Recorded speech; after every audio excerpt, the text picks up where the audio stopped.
We've got a battle for the fifth spot in the Dodgers rotation. We might know the position players on the Dodgers opening day roster, and Julio Diaz reflects on his time at the World Baseball Classic. That's what's on tap, so make sure you keep it locked on Dodgers. You are Locked On Dodgers, your daily Los Angeles Dodgers podcast. Part of the Locked On Podcast Network, your team every day.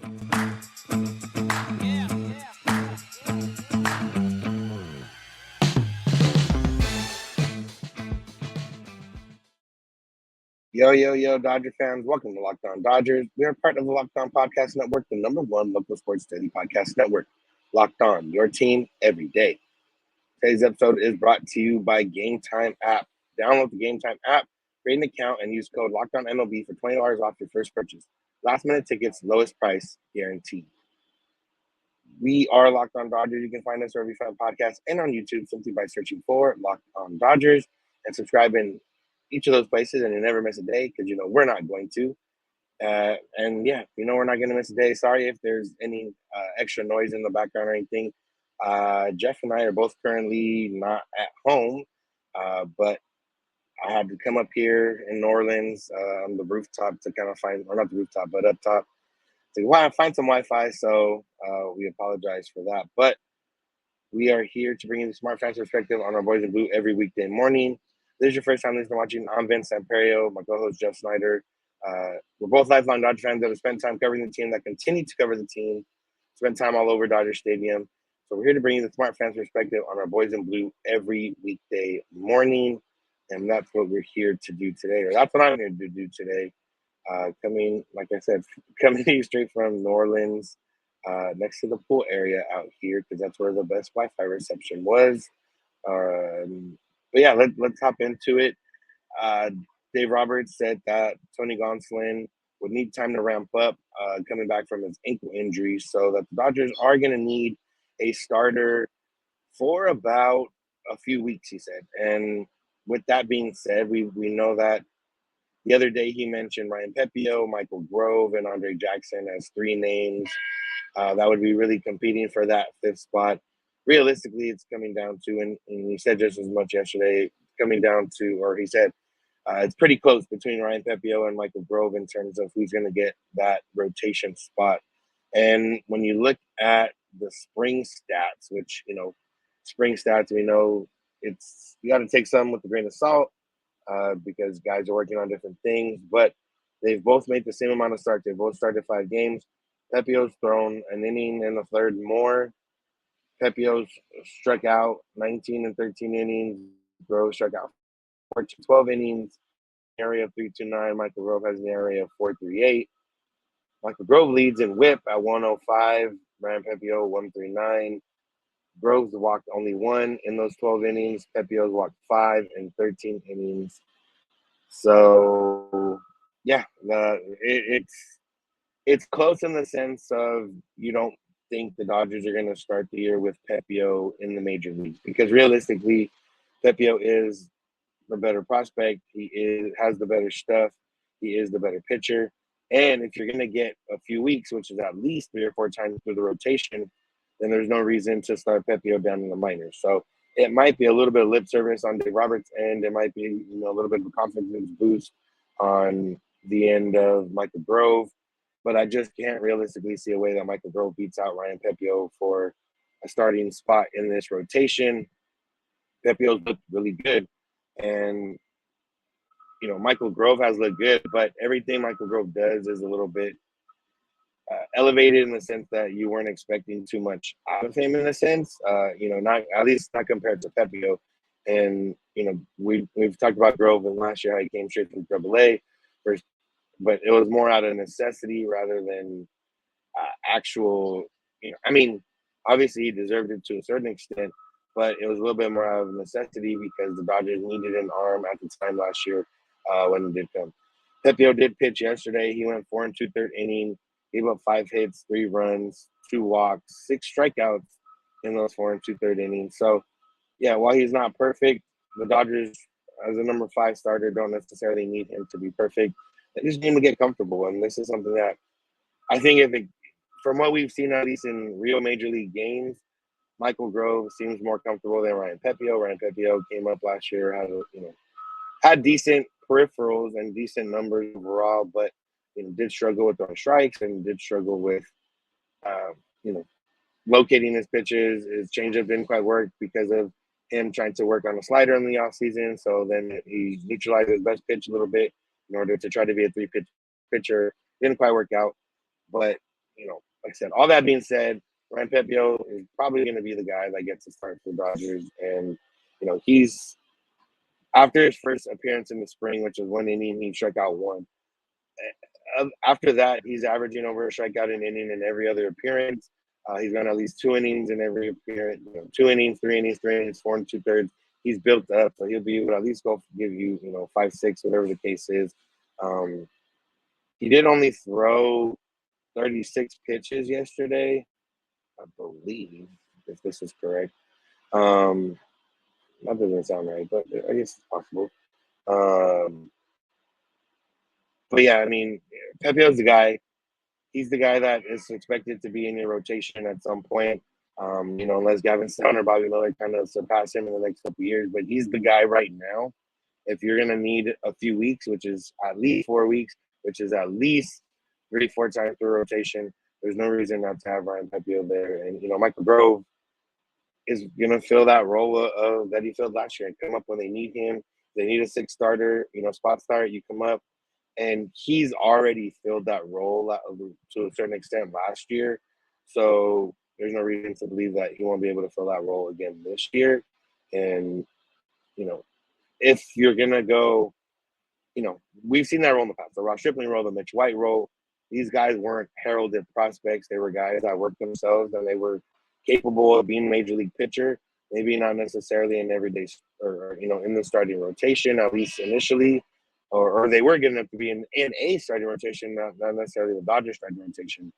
But yeah, Grove will kind of fill that role into the next spot. Pepiot will get started in the major leagues, get 4 or 5 starts down, whatever it is, and then, head back down to the minors unless he pitches really well. And then the Dodgers will have a little bit of a dilemma on him, not to see how Syndergaard's pitching, not to see how some of these other guys are throwing. But yeah, I think Ryan Pepiot is going to be that guy that gets Tony Johnson's spot on the opening day roster. All right, we're going to talk a little bit about the opening day roster in terms of position players. The Dodgers made a couple more spring cuts yesterday, which leaves the picture a little bit more clear or a little bit more murky if the Dodgers decide to get a little bit interesting with it. But that's what's on tap, so make sure to keep it locked on Dodgers. Game Time. Today's episode is brought to you by GameTime App.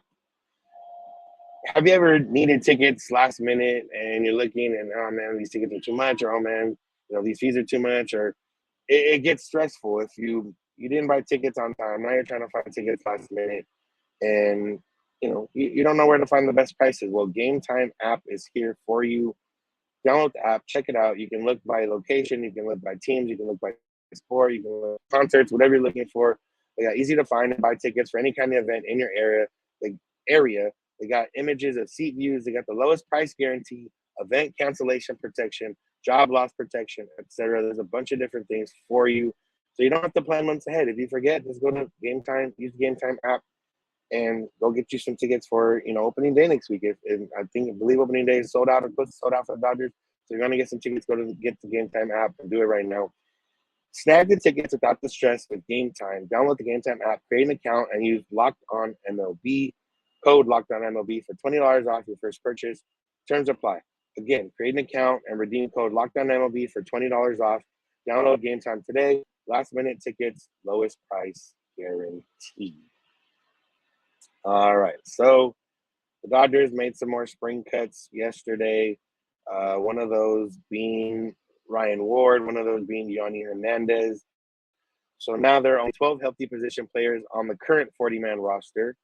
And if you believe everything that's been said so far this spring, Jason Hayward will be that 13th position player on the opening day roster. They still have to get him on the 40-man roster, but he'll be on the 40-man roster. So this says that James Outman is going to be on the Dodgers opening day roster unless, for some reason, the Dodgers believe that Bradley Zimmer or Steven Duggar or utility man Luke Williams has a better case for being on that opening day roster, which I can't see why that would be a case, but we just have to consider them. They're still there, and we go from there. But barring any, I think it would be an overreaction of sorts to not have James Outman on the opening day roster in favor of a guy like Steven Degger or in favor of a guy like Bradley Zimmer, especially considering, 40-man roster spots are hard to come by. You don't really want to make moves if you don't have to, if you already have enough players that are on the roster. Making room for Jason Hayward is one thing. Making room for Steven Degger or making room for Bradley Zimmer is another thing, or Luke Williams. So I believe this means James Outman is going to be on the opening day roster. Now the question becomes, is he going to be the starting center fielder on the opening day roster? Is he going to be a somewhat everyday outfielder for the Dodgers to start the season? And you look at the numbers, and it's hard to say no, because James Outman's having an incredible spring. Spring training, yes, we understand that you're not always facing complete major league pitchers, and you might be facing guys that are focused on, working on certain things, whatever the case. But it's not like everyone else is hitting, the way James Outman is hitting this spring. In terms of the in terms of production. So, James Outman's have 17 games, 41 plate appearances or at bats.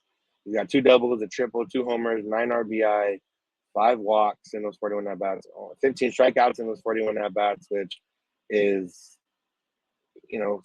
kind of, I guess, standard for him. If you believe in average, he's in 268. His on base percentage is 354, though. His OPS is 866.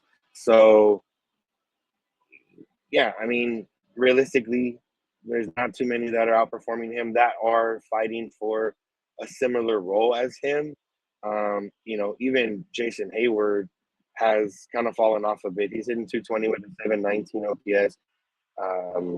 Had those 2 home runs early on, but really hasn't hit much since. He does have those 2 doubles, but Hayward's basically become a singles guy if he does hit around this time.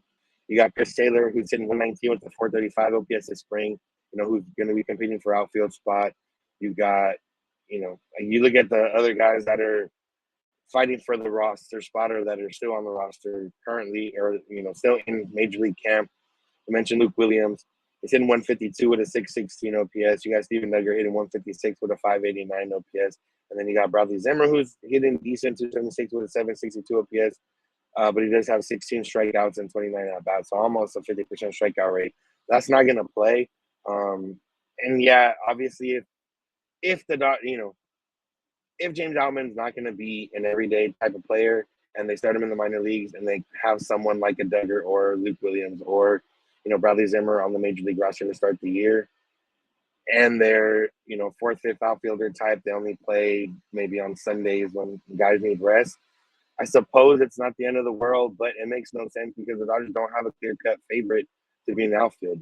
If James Outman's playing center field, you got David Peralta, you got Chris Taylor, you got Jason Hayward, and to fight for his time, and you got Trace Thompson to fight for time in left or fight for time in center with Outman. Mookie Betts is pretty entrenched in right, but Mookie Betts is going to play some second base this time when this year when Miguel Vargas needs time off. So then you're going to have 3 empty spots available in the outfield. So I don't see it a conceivable or logistical or justifiable way to not have James Outman on the opening day roster and not be a guy that's playing, 75, 80% of the time, just based on spring performance, based on, Jason Hayward, if his swing isn't miraculously fixed or it struggled throughout the entire spring after the initial fun of Jason Hayward's back or the Dodgers fixed them. He's serviceable defensively, but he's not serviceable offensively. Trace Thompson is a guy that was in and out of the league for 4 years and had a nice solid year for the Dodgers last year, but realistically, it's not a guarantee that he's going to be giving you major league value and production. You would hope that he is. And even so, it's not necessarily guaranteed. And then, you got David Peralta. David Peralta is a major league player. He should be productive. Obviously, last year with the Rays, he struggled a little bit, but he played well for Team Venezuela on the World Baseball Classic. So it would appear that he is ready to go and ready to play. And then Steven Duggar, I'm sure is a nice guy, but to be on the roster over James Outman, and I'm not entirely sure. I'm sure there's opt-outs for Duggar and Zimmer in their contracts that probably come up for the end of spring in case they want to try to catch on somewhere. And I don't see, we need to keep Bradley Zimmer or we need to keep Steven Duggar in the organization. So James Outman, you're gonna, you had a great spring. You were one of the highest OPS players on the team, and you worked really hard this offseason. But we really need one of these guys that have never been really that good in the major leagues. We really need them on the roster, and we need you to go to AAA and play. And I just can't see it. I wouldn't be surprised if it does happen, and there is, James Outman does start is on the Dodgers, but on the OKC Dodgers to start the year. I wouldn't be surprised, but at this point, there's no real justifiable, conceivable way for it to make sense for the Dodgers, especially considering that Chris Taylor has struggled and that you don't know what you're going to get out of Trey Thompson. You don't know what you're going to get out of James Outman, but you know that he has potential to do damage in the major leagues. We saw it last year. We've seen it in the spring. And, he brings a threat to the plate every single time. And, he's cut down his strikeouts a little bit so far in the spring. Obviously, competition's not 100% there. So he could conceivably be back up or, striking out a lot of the times. But he brings a threat to the plate, which is what you can't say for a lot of these guys that he's competing for a roster spot with. So, yeah, I believe James Outman is going to be on the opening day roster. And I believe James Outman is going to be playing with center field a lot more often than not for the Dodgers coming at this regular season. So, Julio is back from the World Baseball Classic. He's set to start on Friday for the Dodgers. He talked about his time there with Team Mexico, who had a great run into the semifinals, lost a tough one in walk-off fashion to Japan. But we're going to see what Julio had to say and just talk a little bit more about World Baseball Classic because it's still relevant in a certain way. So that's what's on tap, to make sure to keep it locked on Dodgers. Today's episode is brought to you by FanDuel Sportsbook, and it's the perfect time to download FanDuel, America's #1 sportsbook, because new customers get a no-sweat first bet up to $1,000. That's bonus bets back if your first bet doesn't win. So download the FanDuel Sportsbook app. It's safe, secure, and super easy to use. And you can bet on everything from the money line to point scores and threes trained. You can bet on NBA if you want to. Lakers got a bunch of important games coming up. Anthony Davis, for the most part, he's been dominant more often than not these last few weeks. You want to put the money on him to have a certain amount of points or a certain amount of rebounds. Hit some overs there. You can do that. You can hit money lines. You can hit total score. You can hit the spread and the games. And you can get a chance at a bigger payout with the same game parlay, where you can put multiple bets in on the same game. So don't miss the chance to get your no-sweat first bet up to $1,000 in bonus bets when you go to FanDuel.com/locked-on. That's FanDuel.com/locked-on to learn more. Make every moment more with FanDuel, an official sports betting partner of the NBA.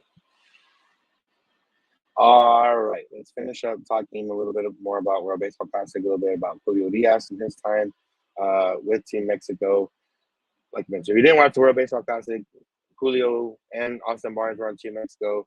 They made it into the semifinals. They won their pool. They beat Team USA in pool play. They advanced. They beat Puerto Rico in the quarterfinals.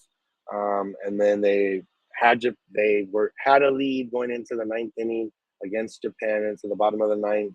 Unfortunately, it didn't work out for them. They allowed a couple runs. Japan went on to win their entire thing. But now Julio is back with the Dodgers. Austin Barnes is back with the Dodgers. And, we've seen a lot of players talk about their experience with the World Baseball Classic. Adam Wainwright said it was the most fun he's had playing baseball. Mike Trout's already committed to 2026 to play for Team USA. We have the Ohtani Trout matchup, which is incredible. But Julio spoke a little bit about the experience, and he said, quote, "Honestly, you just have to live it in order to be able to feel it. It was something I was really motivated to do. It was a blessing to get that deep in the tournament. But the most important thing was to represent the country and feel the energy in the clubhouse. You honestly don't feel that in other clubhouses. only that Mexican clubhouse. Julio didn't have the greatest time on the field. He won 5 innings, gave up three runs in his first game against Colombia. He gave up 4 runs in the first inning against Puerto Rico in the quarterfinals. He ended up settling down and giving Team Mexico some length. Then they were able to come back later in that game. But, he, along with many other people have mentioned, Trey Turner said that Grand Slam was one of the biggest hits or one of, if not the biggest hit of his career. Shohei Ohtani called it one of the greatest moment of his life. And Julio talked about that too. He said, obviously, during the World Series, I was able to throw the last pitch and get the last out, but this was just different. We all had the same goal in mind, which was to grow the game in Mexico, and we did that. And yeah, I mean, like I said, Team Mexico, they had some of the best numbers in terms of tuning into the World Baseball Classic compared to the last one. I believe they had almost over 100% increase in following in terms of viewership from the last World Baseball Classic. And, Team Mexico was different because they had a lot of major league players. They had pretty much their entire starting lineup for the most part was major league players. Their entire starting rotation was major league players. The bullpen was a little bit more of a mixed bag, but either way, they were able to represent and show. And, a lot of these guys, they don't speak Spanish, or they're not necessarily born in Mexico, or not necessarily. They weren't born in Mexico. Austin Barnes, I don't believe speaks Spanish. If he does, he's keeping it on the low. He wasn't born in Mexico. A lot of people were surprised when he was on the roster, but they want to represent their heritage, or they want to represent the culture. They want to represent, Freddie Freeman played for Canada for his mom. I'm sure a lot of these players that play for a lot of these countries, if they're American born, that they want to represent for a family member, or like I said, the culture, the heritage, whatever the case is. That's what happened here, and a lot of these guys, there's been a lot of takes on social media the last few or couple weeks with the World Baseball Classic, especially after the injury to Edwin Diaz. Meaningless games, exhibition games, blah blah blah. All that kind of stuff, and it's all a matter of what is important to you. And for these players, playing for their country, representing their country, is likely more important than playing for the major league. And it comes with the perspective of these players know they're getting paid by major league teams, that their reason, their livelihood is based on MLB teams and MLB salaries and all that kind of stuff. But, they want to play for their country. They want to represent their country. And it's just a different experience. It's like if, I love my job, but it's still a job. And if I could just go to every Dodger game and just be there and cover the team and not have to worry about it, for myself, yeah, it's a different experience. Obviously, that's not an exact comparison, but playing in MLB, while it might be fun and it's you make money and all this other kind of stuff, that's still a job at the end of the day. And I think that's what a lot of people miss in the perspective of it is like, well, they're not paying, you're not making any money with World Baseball Classic, or you're representing your country, all this other stuff. And it's like, look, man, if you care more about that, then that's you. But almost every player that has played in it has said something to the extent of the most fun they've ever had. The clubhouse was great. The energy was great. The fans were great.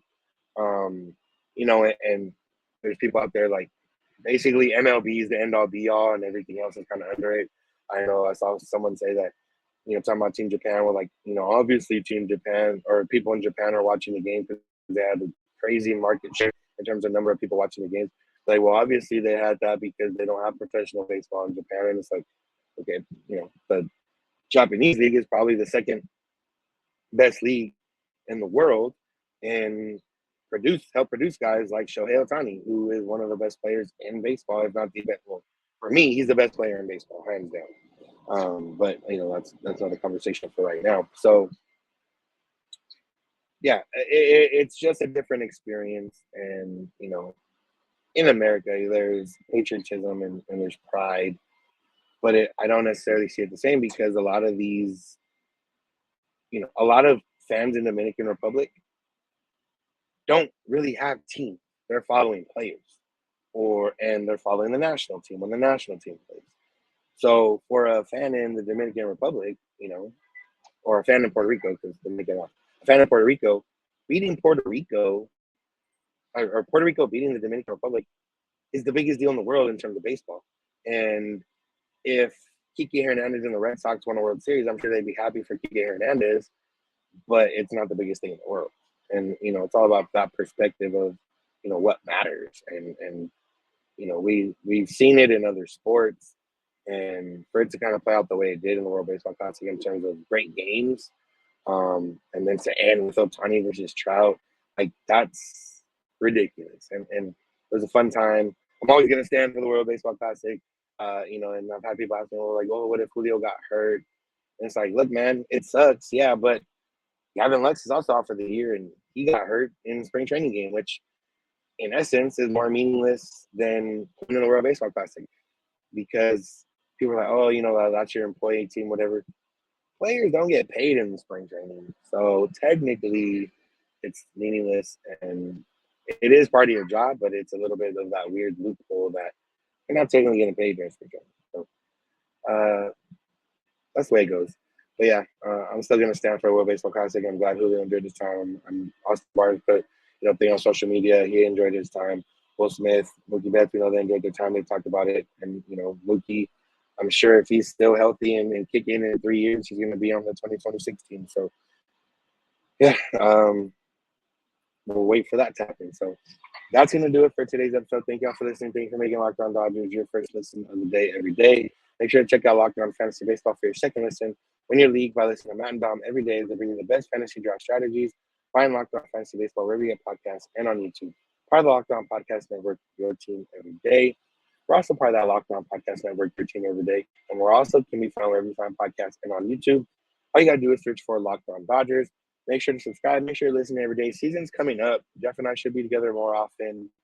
So why not make it part of your daily routine?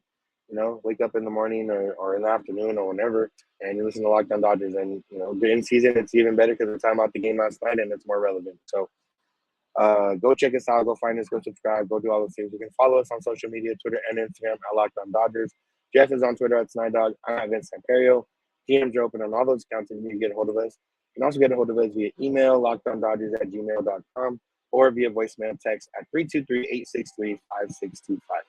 We're here every weekday morning, and we hope you'll be with us. When you get in your car, or if you're at home, search My Device Play Podcast, Locked On Dodgers. And remember, you don't have to agree. You just have to listen. Have a good one.